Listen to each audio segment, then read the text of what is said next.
What up? This is Robert Ory. Ory, three-pointer. Buries it. You might know me as Big Shot Bob. To Ory for three. Oh, unbelievable. This guy is off the charts. What's going on, Big Shot Bob? Robert Ory from downtown. All right, it is the very final show before Christmas. It's the shoot-around. Big Shot Bob podcast. That's B-Dog Brandon Harper. I'm Rob Jenners. That is seven-time NBA champion. And Compass color guy, who we're going to put to the test here on his college basketball knowledge in a second. Seven-time NBA champion, Robert Ory. The first question in the shoot-around this week, Rob, relates to college basketball. I don't know, and I don't know a ton about Cooper Flagg. But I've had a lot of people writing stuff in the last couple of weeks that are like, what team would benefit the most from drafting Cooper Flagg, number one? And I guess my question is he like, I guess he's the big hot commodity coming out of college basketball this year. I have not watched a lot of Duke basketball. He's averaging about 16 points a game, 3.5 assists, only through 10 games. Duke's ranked number 4 currently.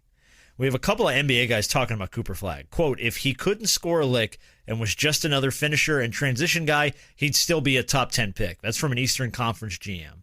And then a Western Conference GM said it looks like Duke head coach John Shire has been intentionally putting him in situations where it's like, okay, go get a bucket. But it doesn't look like the primary creation is there for him quite yet. So I don't know how much of him you know or how much you've watched. Is he really going to be a big impact player, or is he going to probably end up just being another guy? I've watched him a lot in high school because of a lot of the tournaments that Christian was in, they were in, and I watched him play. The dude can flat out play. He's good. But for me, they putting him as his next Larry Bird. I don't see it. He's good. He's going to be really, really good, but they think he's going to be the next coming of the next white Jesus, and I don't think so. And that's no disrespect. I think the best college player in basketball now is Harper, Dylon Harper out of Rutgers, Ron Harper's son. That dude. They got a couple of dudes up there. That dude is a freaking walking bucket. But if you and the thing about it is, it's going to boil down to what team gets the first pick. I know it, and think, he's still young. This guy reclassified to leave early to go to Duke, so he's still young. He's not like one of these 25-year-old fucking freshmen. No, I think he's like 17 or 18 or something. Yeah, so a 25-year-old freshman is wild. Duke's notorious for those. Come on. No, I'm just saying, not Duke, but I'm just like, think about it. It's some freaking guys, they get to college, they 21, 22. Oh, we got college football players that are entering their 9th year. Yeah. Hell, we have a backup quarterback here in Atlanta that is a rookie at 26. See what I mean? And Cooper Flagg's gonna be fucking good. He's gonna be really, really good, because he has a really good skill set. He got hops. He can shoot the J. He can block shots. So he's fucking good. So, but it's always one of those things where, everybody's looking at what he did against the Olympic team and how he was able to get his buckets in. I'm like, first of all, when you're looking at Olympic teams and you look at guys, it's like they don't really go hard like they should, like in a regular season game. So, but the dude, when I tell you he can play, though, you need to watch him. Watch him play. He can play. I've watched highlight packages and stuff. I just haven't watched a lot of like Duke games. So the only situational game I've seen him in, I think it was the end of was it Kentucky, where he had a couple of turnovers late in the game and they ended up losing the game. Like it was a 72-72 game and he had 2 like huge turnovers in the last whatever it was, like 20 seconds of the game, and they ended up giving the game away. And I was like, all right. But here's the thing about coaching nowadays. You look at some coaches, you got an exceptional athlete like Cooper. You're like, I don't need to run and play, for just go do you. And that doesn't help sometimes. You got to put a guy in a position, where he's at an advantage. Like nowadays, so many coaches like have these crazy athletes and they don't know how to coach them. They just fucking go one-on-one because that's who you are. And you can still do that, but you also have opportunities where you can make it easier for them and they don't have to work so much on the offensive end to get a bucket. Okay. That's true. We'll see how he plays out. Question from Duane. I saw a Playmaker post a question on Twitter the other day, and I wanted to get your guys' opinion on it. De'Aaron Fox versus Trae Young, one-on-one. Oh, one of them questions. Who do you got? No homer picks, honest opinions. For me, I just think De'Aaron Fox is bigger, stronger. Even though Trae can shoot the shit out of the ball, But sometimes at the end of the day, if you play on one-on-one, when you need a bucket, you're just going to bully ball. So I go with De'Aaron Fox. Yeah, because I would think with De'Aaron is just about one-on-one. It's the best time to take advantage of size. And I think just driving to the basket, like Trae Young is not going to stop him. And so I guess I would take De'Aaron Fox. That's, just because he's a bigger guard. And my thing is, why shoot over a guy that's smaller than you when you can just take him to the basket? Because De'Aaron is quick too now. Mm-hmm. Very really quick. Yeah. I think De'Aaron Fox is a better defender. So I feel like he would just, from a defensive standpoint alone, figure out a way to disrupt Trae's shot or disrupt his rhythm a lot. And if we play make it, take it. Well, I don't know if Trae gets the ball. Yeah. If he steal it from him, I mean, how else he gonna get the ball? Man, that's one of the things I really miss though. When we should like play king of the court. You keep, you score, you keep it, and the next person walks on. I miss those days, man, when you just get on that roll and nobody can stop you. You can talk so much shit, and you see everybody getting frustrated. So yeah. I used to like when Team USA, when they used to recently over like the last couple of Olympics during their practices, they would do one-on-one, but you only could take 3 dribbles. Mm-hmm. It's 3 dribbles and shot. And to see the matchups, KD versus Tatum, and to see, so many of those guys try to defend, the offensive skill set, the defense ain't bad. It's just the offensive skill set is just so elite. Like, looking at guys trying to guard KD, like, it's impossible. Yeah, good luck. Because he shoots over everybody. And the defense is impeccable. It's just the offense is just way better. So having the 3 dribbles and the shoot drill, I thought it was dope seeing those guys go at one another and then try to defend one another. It was really dope. I'd rather watch that in the All-Star game. Yeah, than some of the other crap they do in the All-Star game. Reason why you won't see it then because egos. Well, and the thing people don't understand, people are so good one-on-one because you don't have to worry about a trap. You don't have to worry about the other. So you're able to I can put whatever move on you that I want. True. Yeah. And nobody hates a trap more than Devin Booker.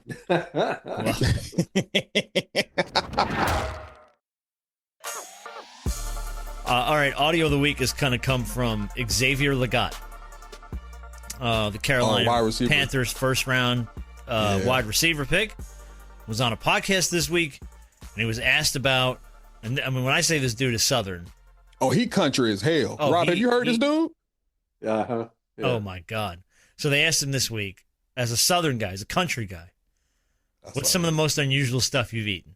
Yeah. Listen to this response. What's something in the food industry that you have a weird opinion on? Well, y'all probably seen that video when I tell them folks I eat coon, I eat raccoon, like a raccoon that you see in the trash can. Where do you even eat that at? Where do you even get that?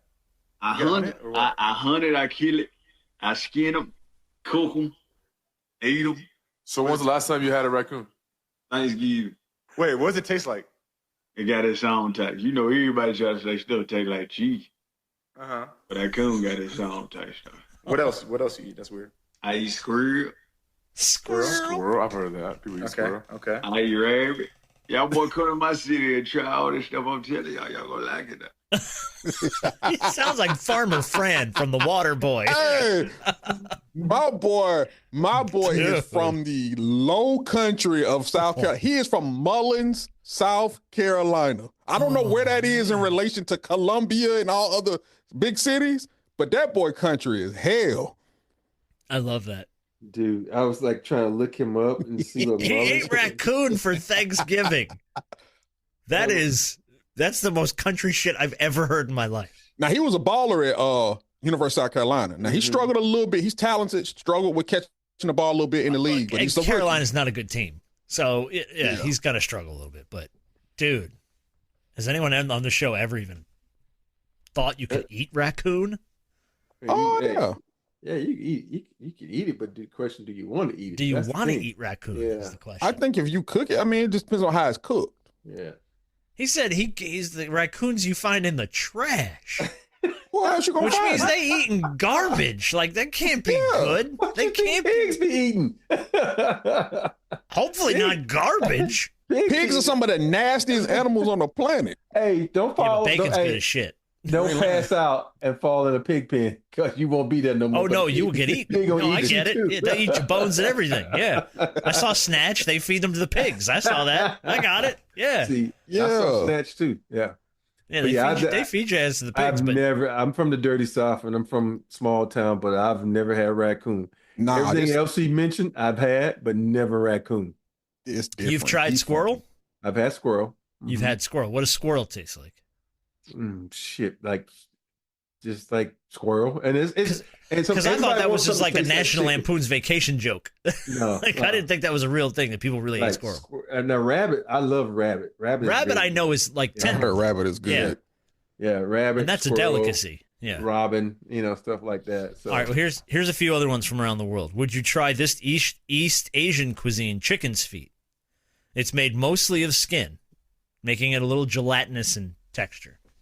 I've been to China plenty of times, and that's a delicacy they throw on my plate, and I keep sliding it to the left, sliding it to the right. I don't eat chicken feet. I've eaten pig's feet before, but I've never had. I just chicken's like because there is nothing. You literally when you watch people eat chicken feet, they like this.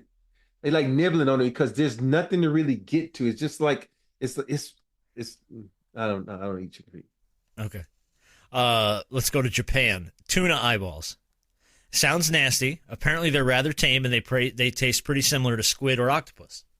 I've had tuna eyeballs. You've had tuna eyeballs before. Yeah. Mm-hmm. I ain't never heard of that. Yeah. Wait, I don't know. Where? I guess overseas. Yeah. Overseas. I didn't know what it was. Sometimes when you get to those events and they throw stuff in front of you, you don't want to be an asshole. You just try it just for the hell of it. And yeah, you remember the gum squirt? Yeah. Oh, you yeah, would take yeah. a bite and it would. Yeah, that's how that is. Oh, I'm 100% out. I am too. I had one, and I was like, "Nah, I'm good." Because at the end of the day, it's like you can always bite into something. If it's nasty, you just take a napkin, and then you drink some alcohol to kill everything that's up in there. Yeah, but when it squirts, I mean, dog, what? Yeah, exactly. All right, let's go last one. Let's go to Cambodia. Fried spider.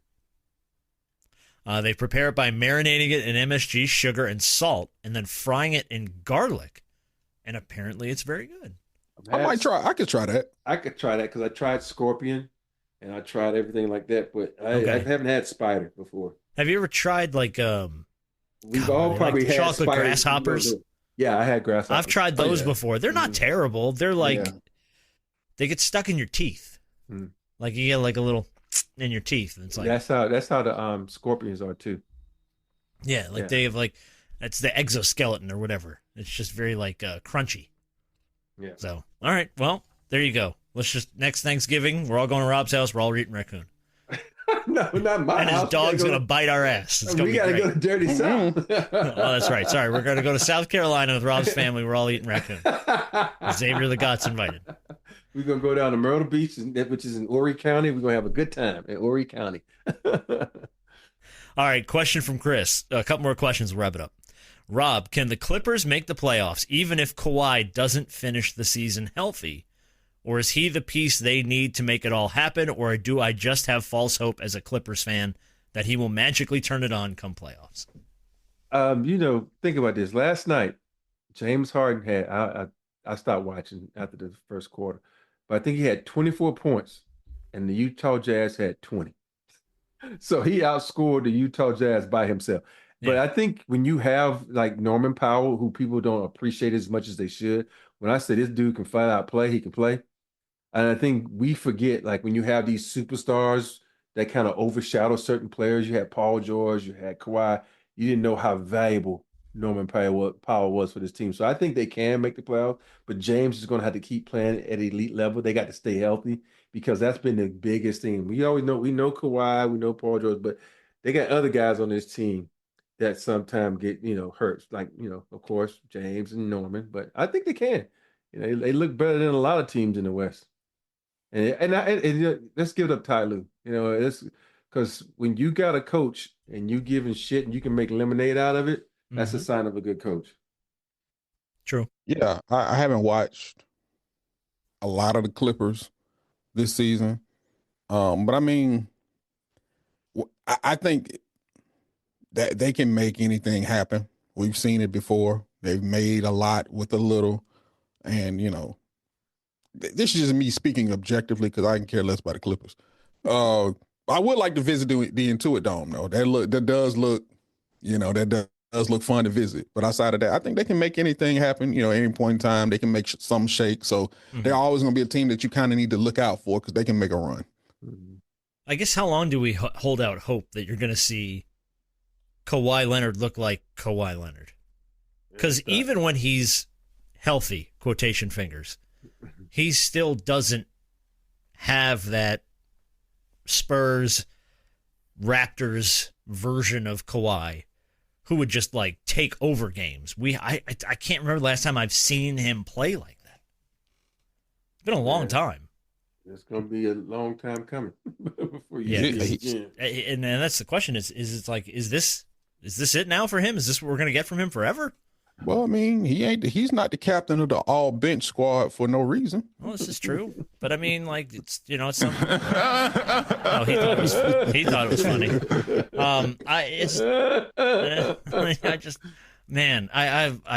I guess everybody, including the Clippers, had very high hopes for Kawhi Leonard, and we haven't seen that version of him in a really long time. I think we got to stop doing that.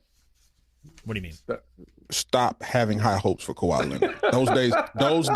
I don't. I feel like Clippers fans do, though. I feel like Clippers fans are like, he's going to get healthy, he's going to show up one day, and he's going to be 2019 Kawhi, and he's going to run people over. It's going to be great. Unfortunately for Clippers fans, delusion is their friend. And so they're going to do that because you have to. Yeah. So hey, they really don't have much of a choice or anything to hang their hat on this season, other than hopefully he returns back to some level of superstardom. Because the alternative is, dog, we ain't going. We're stuck. You're stuck. Yeah. What you gonna do? I think you just can get him back and get him, playing 60 games. I think we'd be just happy about that because the dude can play. He's a baller. Yeah, he's a baller. But he can't. He just can't stay healthy. Can't stay healthy, and the injuries have just plagued him. They've stuck around forever. All right, last question of the week, and then we're going to wrap it up, and then everyone's going to take a Christmas break, and we're going to see the week of New Year's.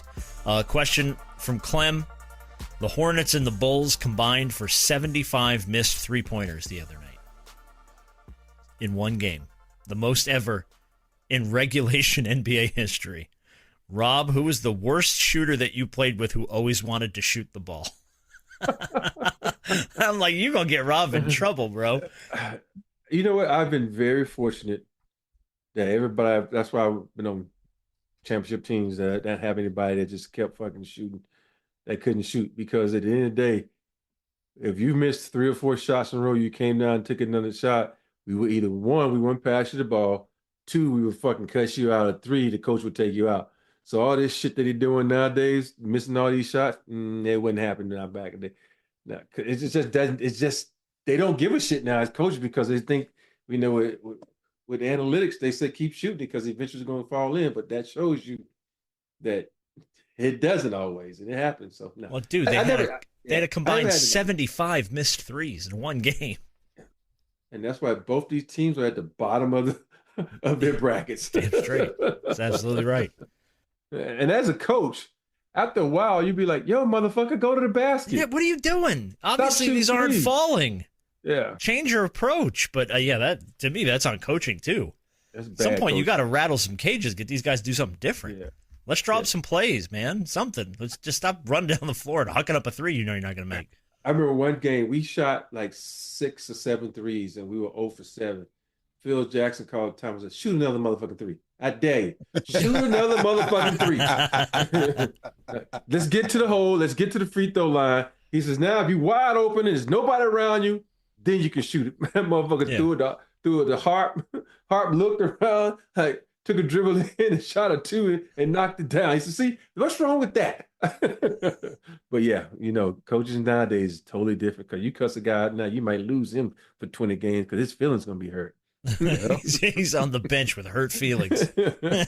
Why you out? I'm mad. Mad. Y'all going anywhere for the Christmas? Y'all all both staying home? Hell. Staying home. Yeah, I'm going to be here. Staying home. I ain't going nowhere. We're having more of as far as food wise, we're having more of a Thanksgiving for Christmas than what we have for Thanksgiving. That's good. Brunch. We We're having brunch. Mm-hmm. Because everybody's gonna come over about like 1:00, and so like for Thanksgiving, everybody brought a dish, which is the best thing to do. Like for brunch, they all come over here making like French toast, pancakes, and all that kind of shit. I'm like, why y'all want to come fuck up my kitchen? Yeah, I was gonna say, come take over your kitchen, man. No, thank you. No. Yeah. The boys will come over and we'll all just cook and drink. And do y'all? Oh, I forgot. Do y'all do anything like most people go out on Thanksgiving and play football with the family, or y'all have any like traditions like that y'all do in y'all households? No, I know Harp, y'all go to the beach, so. Or for Thanksgiving, yeah. Yeah. Yeah. No, not really. Not like when I was a kid, we used to do that shit all the time. Like we would just get all our friends together on Christmas, day before Christmas. Flag football? And it was, because I grew up in New Jersey, so there was almost always snow on the ground. Oh, so it was like first big snow of the year was the snow game. So when the first day you missed school with snow, everybody knew you just showed up at the elementary school because they had a huge field, and everyone would just play tackle football in the snow. The first day you missed every year for snow. And then Christmas Eve, traditionally it was like 15, 20 kids. We'd all get together and play football in the snow. Yes, we would play football. That's when we were kids, though. Yeah, we nowadays, go to high forget school. it. Yeah, as old people, you like sit back and like, where my drink at? Like right now, I'm trying to perfect this holiday drink is like a white, it's like what's it called? I forget. It's like vodka. It's made with what's it, like white cherry juice. So I'm trying to perfect it. So every night I'm trying to make it and get the recipe right. And I've been drinking every night. But just one drink, maybe You're 2. 3 sheets. By the third drink, it's delicious. Yeah, I nailed it. Yeah. But yeah, that's what we just gonna sit. We playing trivia games this year. So like this, that's what they do now. Like all these Mexicans in here.